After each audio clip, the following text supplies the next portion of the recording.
rise to the top, can't stop this flow. In the heart of the jungle, we're ready, let's go. In the heart of the jungle, we're ready, let's go. Welcome, everybody, to another episode of the Roundtable. What's going on, man? We haven't done intros very much lately. We haven't. We usually just jump right into it with the guests, and it's been nice. it has been actually pretty nice. Steve's was pretty fun. Yeah. Yeah. I kind of, The last couple, I got one I got to get scheduled, so we'll talk about that in the next couple of days. Yeah. They're on a trip right now, so, but we'll get that one scheduled in, and yeah, it's good. Yeah. Slowly finding more people. Yeah, I think it's cool to see kind of the difference in people's stories, and I've always kind of related but relate really cool with the older generation. I love to hear the stories. Oh yeah, those are stories, but those are stories that I guess those are more stories that aren't in books or on podcasts or wherever, because they didn't have as much of that available or any of that available when they were that age. So, our age, younger. So the stories are just what they can remember, and it's wild. Yeah. And then they just lived a different life. I feel yeah. They saw things that, just like we've seen things. And one thing I kind of took away, and I just thought about this from Steve's, is that, and we were talking about it before we started this, the fear of the unknown. Yeah. He seemed like he didn't portray that fear. He didn't put that fear out there as much, it seemed like. And he may have had reserves. He may have had the fear of doing what he did, moving his family to Africa and all this stuff that he did. But the way he talks about it, there was no fear about it. It was, do you want to do it? Yeah. Okay, let's go do it. Let's figure it out. That's a pretty solid message there, because we were talking about some things before this, and we've talked about them in the past, the fear of change. So, yeah, the fear of change and exactly, the fear of what the result from that change will happen. If we do this change, if we do this whatever, what comes after that is always like I feel like the biggest hesitation sometimes. Because we both went through it not long ago. It's scary. Yeah, it's a scary feeling to not know what this next chapter, what this next part will take, and I don't know. We can always hope for the best, but you always in the back of your mind have that fear of like, this can turn into a train wreck. Oh yeah, but I do think a lot of things come with how you make them too. Uh-huh. You have to be willing to put the effort in to do your best, to learn, to grow, to integrate. And I'm specifically talking about companies now. Right. But you have to do your best to get to that point. You can't just assume it's going to be better too. Yeah, you play the pivotal role of what you make your surroundings be, for sure. And that goes with everything too, but yeah, it does. It's hard because you all can always see the greener side, right? You can be like, oh, that over there looks nice. But then it's like, but how much are they watering it to get to be that nice? Yeah. Or is it just this, or is it painted? Exactly. There's definitely there's two sides to the coin. So it's tough. But it's with anything, right? Like you said, you can even having a new friendship or or a new relationship, like those are if you're always stuck in that fear of something's out to hurt me, something's out to something bad, it could happen. It could. But if it does, you learn, okay, maybe I won't do that specific thing again. As long as you're making progress in life, though. It's hard. Yeah. I don't know. I struggled from it, but I also have always been the type of like, oh, I'll just do it. I think because I've never really had nothing to lose, like truly. Like I think now in my age where I'm at, I think it's a little bit different. But I do still have that, like, I've always kind of had that, like, what do I really have to lose? Okay, I specifically talking to jobs, like, okay, I tried this out, it doesn't work. I think I had enough confidence, and I have enough confidence that I know I can go out and do something else. So Well, I don't know. And I'm under the mindset that, yeah, I'm going to do everything I can while at whatever job. But worst come to worst, Yeah. I've got enough skills I can go somewhere. Yeah. Right? Not saying I want to leave anywhere or do anything, but I can go somewhere. Yeah. I can find something. And that's what's important to me is that I, like you said, I have the confidence to know that I can go do something. Right. And I will go do something to make sure my family's taken care of. I don't care what it is. And that might be the thing. Not just speaking to anybody specific, but that might be the thing sometimes too, because I've met people where they're like, I'm not going to work at McDonald's. If you know, I'm like, but what if that was like the last resort? Like if, you know, you got fired and I don't care. I'll work and you 3 got to jobs. work, you know, a couple, you know, McDonald's job just to keep the money coming in, just to pay the bills until you find something. Like, were you willing to do that? Like, how am I gonna do that? What? Like, I would. Yeah. Even where I'm at today, like, would it suck? Yeah. Would it be like, shit, you know, back here again? Yeah, but is it food's earning got to get me- on the table. Yeah, Yeah. I don't know. Maybe I don't know. I when I heard it, it kind of blew my mind a little bit. I was like, I don't know. Man. I'm willing to. I could do anything, really. I work anywhere if I needed to. Yeah. I could find something. I don't know that I would necessarily go back to a job. Depends on the reasons why I left. Oh yeah, no. Under the Accords and there would have to be certain factors. I can't say that for sure because life is very unsure. Yeah. There's certain factors that I can say I won't go back for whatever reason, you know, but there's some that, you know, if it came down to it, Yeah. I might consider going back. I mean, maybe not now at this big exact point because of different things, but Yeah. you know, there's certain places and I honestly had thought about it a little while ago, like where would I, like, okay, I got people here and here, like if I needed and they had the space, like I know they know my skills, so I could go work for them possibly. Yeah. So it depends, but Yeah. I've never even thought of like going back to another job that I ever left ever. I only did when I was looking for something different. Yeah. Looking for a means to get away Yeah. was what I was doing. Right. But I also knew I didn't want to just go to get away. I wanted to go to stay. Yeah. So that was a big factor in the whole thing. Yeah. Yeah, it makes sense. Yeah, I just when you said that, I was like, I'm trying to think back of if I'd ever had that thought of like, okay, I've worked here. I know I liked it, but usually when I leave places, There's a reason. there's a big reason, and Yeah. it's usually not an isolated thing. It's more of like a cultural thing with the company, and I'm like, I'm not aligning with this anymore. Yeah. Usually, there's been some that I'm like, it'd been cool to still work there, but usually when I leave, I'm like, it takes a while. I usually wait for a good while, and like. Oh yeah. So, yeah, man. This was nothing near Yeah, what we were nothing. going to Yeah, talk we were about. just But chatting. the fear of change is a good topic because it's, I mean, and I think we've covered it before, but I mean, it can go all the way down to, I mean, my wife asked me the other day, we were laying there, she's like, why did you start going to the gym? Yeah. I was like, well, I've always wanted to. I just never had the courage to go do it. She's like, really? She's like, I didn't know that. I was like, yeah, I've always walked by the weight rooms, been like, yeah, I want to go lift. I've just never done it. I was like, and like we've talked about, I mean, I've told you and I've been very honest about it that I didn't think this whole thing was going to last. When you made it through Thanksgiving and made it through Christmas, I knew this was serious and I knew I had a choice. So that fear of change had to come. I knew I had a choice of there was going to be change in my life regardless. Mm-hmm. And I either needed to grow with or I was going to grow apart. I at least had enough of a mindset to know that at 29. Wow. Is that how old you were? Yeah.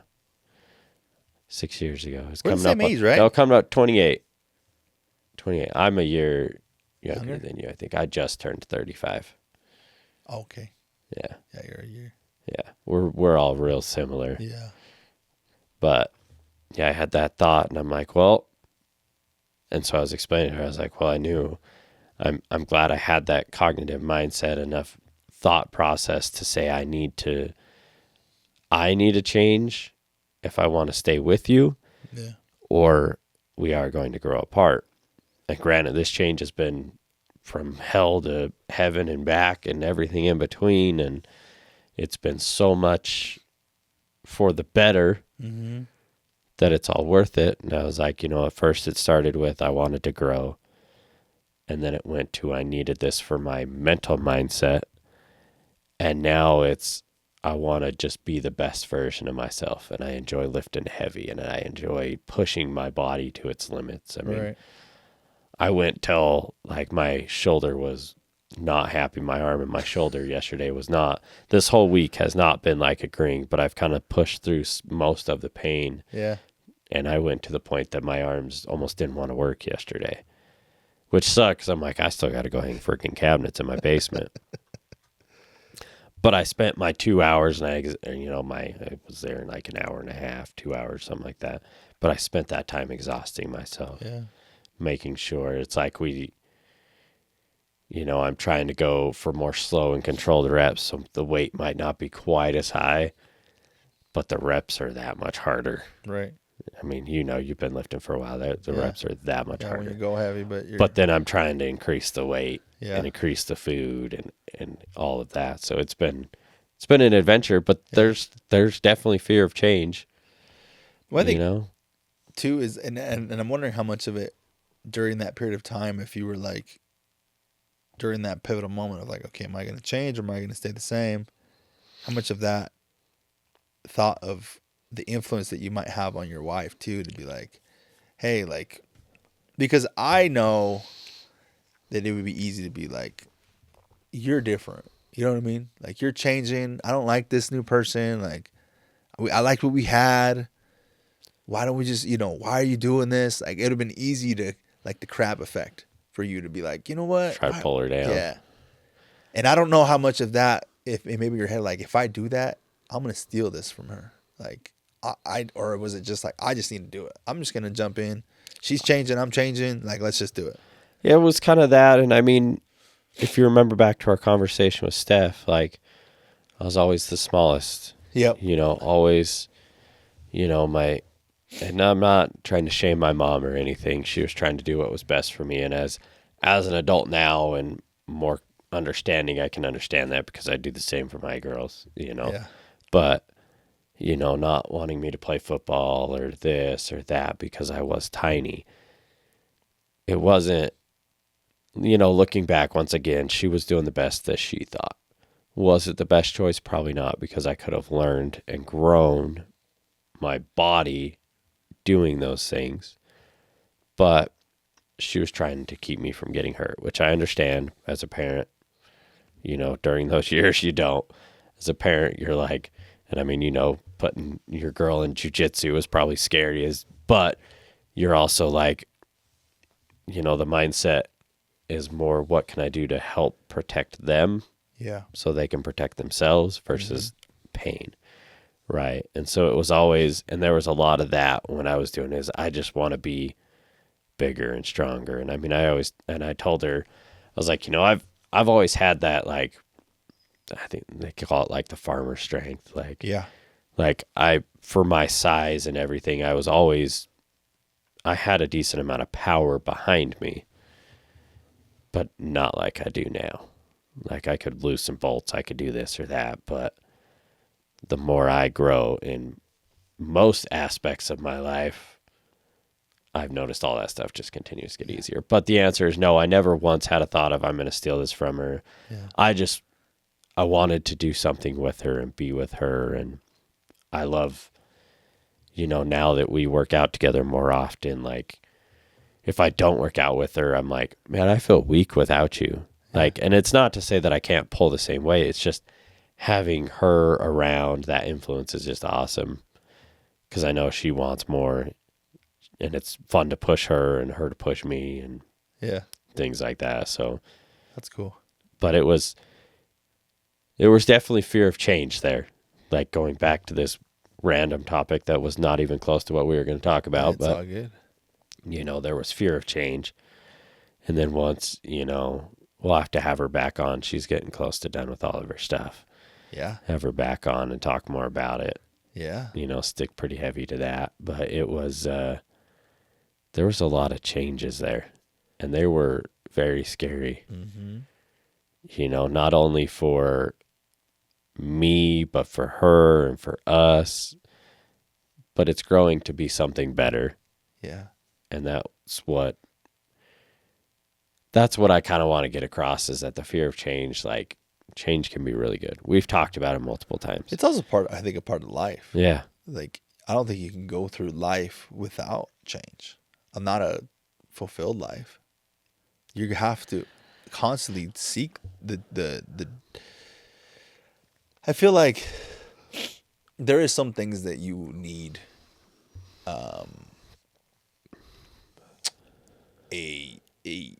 I'm not saying change your wife every year, that There's some consistency you can hold yeah. on to, but there's changes that you guys can make as a couple yeah. too. But Yeah. even we change in our relationship.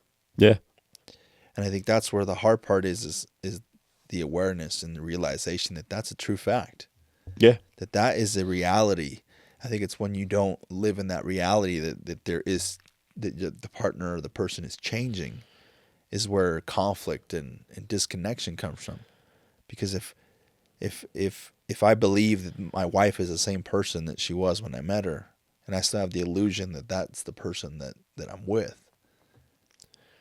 it's not the truth. No. And I'm sure everybody can attest to this, right? We all go through this like honeymoon phase when you're together, when you first meet each other and you're texting each other and calling each other.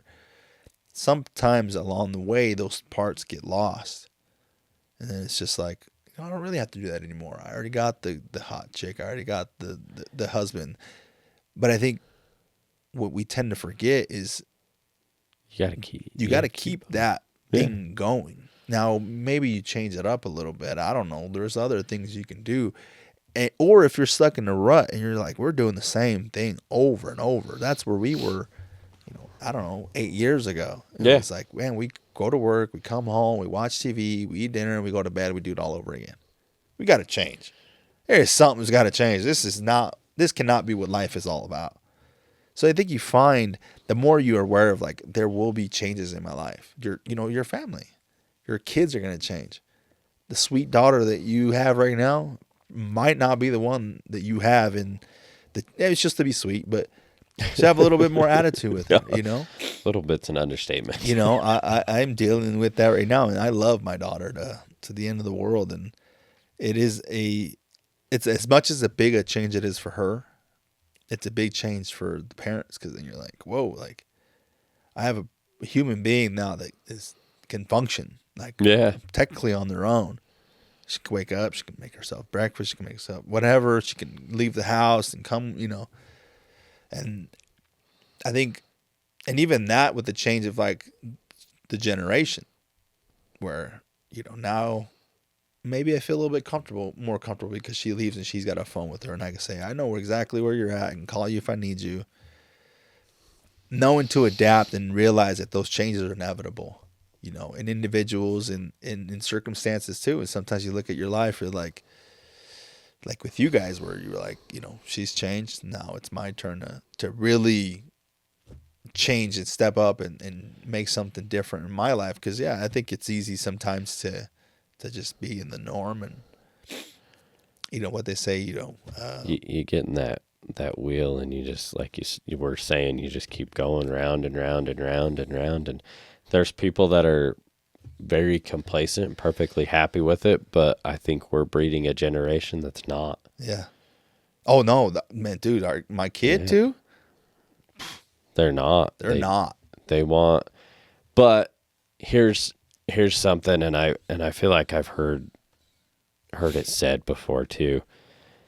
We have access to so much more, and I know I have. We have access to so much more. we have access to all these entrepreneurs, all these people making money doing what they love, Yeah. or,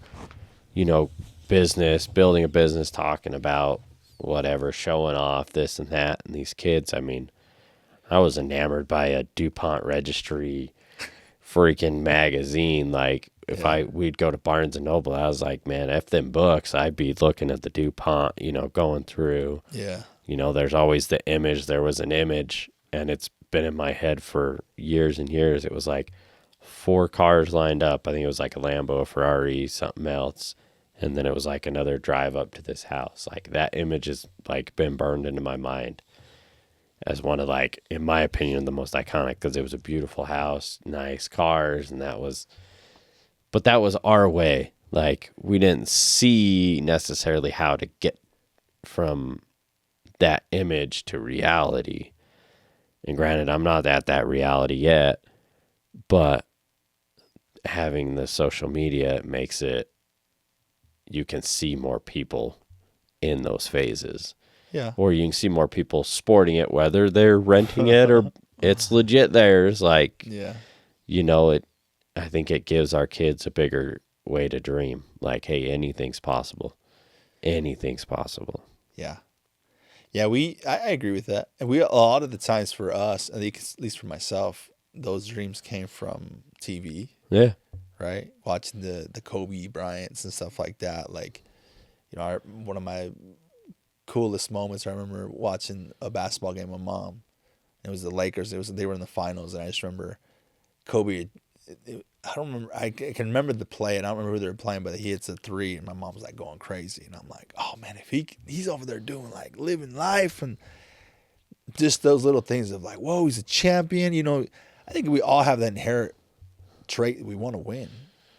We want to win at something, and I think our kids now, they have all that access to all that, like you said, on social media, to have all that available quick. They could, now you got ChatGPT, which you can enter real quick, blah, blah, blah. And, it's just knowing that they're going to change and expecting to change, and knowing that, just welcome it sometimes, Yeah. It's not something to run away from. I mean, it's like we talked about our generation gaps between our parents and us. Like, it's hard, and it's hard for us as parents ourselves, like, to try to understand what our kids are going through and dealing with and doing. And the best we can do is embrace the change and just and do the best we can. Yeah. Well, I think make the Steve best hit of it it. too, Yeah. on that of like, you don't necessarily know what your kids will go through because of the changes in technology and the changes in culture and all that type of stuff. But you hope that some of the things that you can share today can still influence them later and have an impact for them later. Even though there'll be different challenges, because we do have different challenges, even from us to our kids. Like you said, we didn't grow up with phones. I was talking about that yesterday with our friends. My daughter was like, oh, I'm bored the other day. And I was like, you're bored? How are you bored? Do you have so much stuff? She's like, oh, I'm just bored. I'm like, all we had was marbles. I remember growing up, like, I had marbles and some rollerblades. And like, you have everything you would ever want in this, here and everywhere you go. Like, you can jump on your phone, and I mean, I could piss off 3 hours on my phone if I wanted to on YouTube. You know what I mean?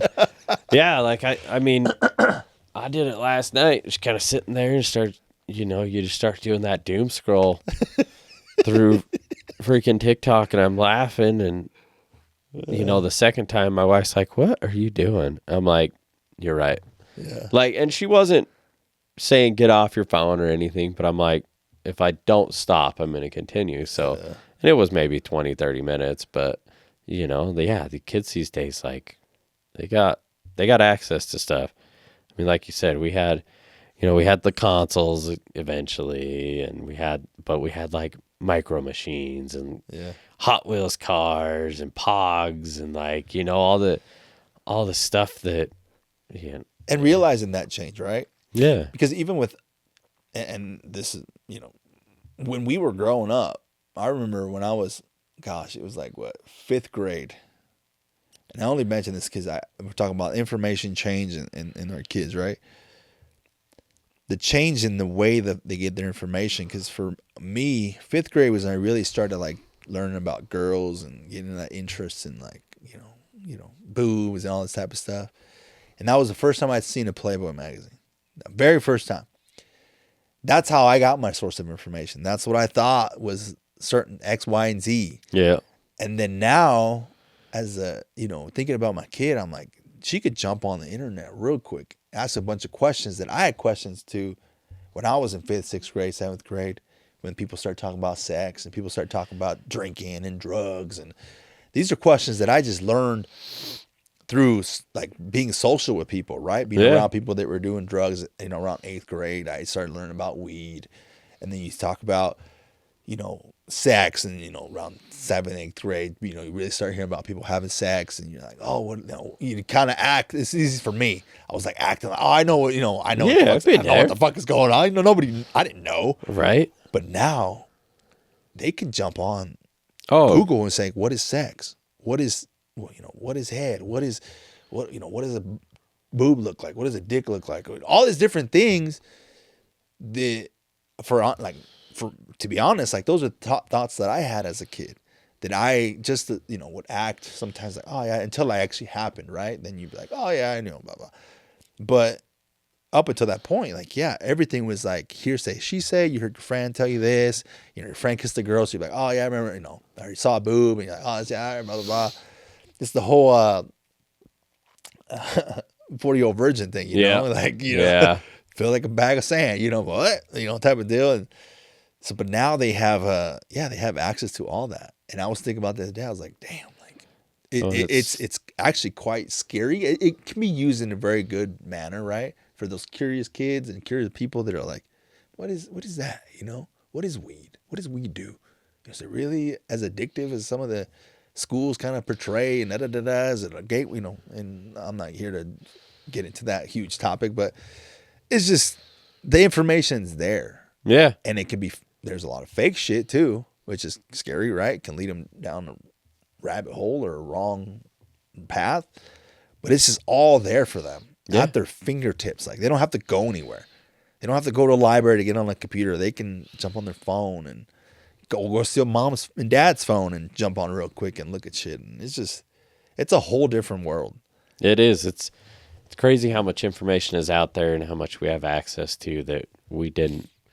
I mean, AOL was so new, and growing up, you wait 10 minutes for your internet to come. Couldn't use the phone, couldn't do this. Now you can do it all off your phone while on a phone call, while driving your car. Not that it's recommended to drive and do all this stuff, but I'm just saying you can do everything off of one device, whereas we had multiple devices we had to do things off of. It wasn't, we didn't have Netflix and Hulu and Disney Plus and all these streaming. It was, it was cable, and that dates me. But then you talk about like our parents, they had like 4 channels that they had to get up and turn a dial and twist the rabbit ears if they wanted to, whatever. A storm was coming in, they couldn't get shit, kind of a thing. But it was like you had cable, and then it was, they came out DVR, and that was the shit, because you could record a show and rewind and skip the freaking commercials.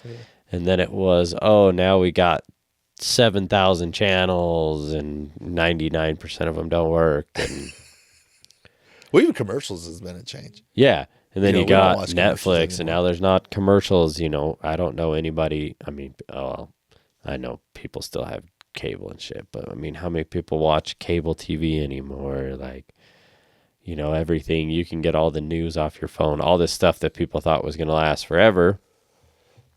I mean, Netflix itself has evolved.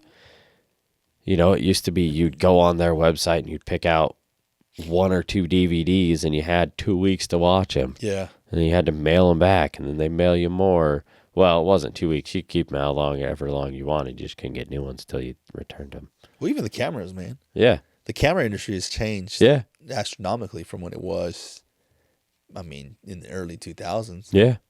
All of it. Kodak was a huge brand. People carried around cameras, disposable. I mean, people still care about disposable cameras and stuff like that, but the way that we did it is totally different. Like, cameras are good for, you know, the type of stuff that we do here and in certain you know, But things. again, most of it all you can comes do- back to your cell phone. yeah. But it's also kind of funny because then you'll see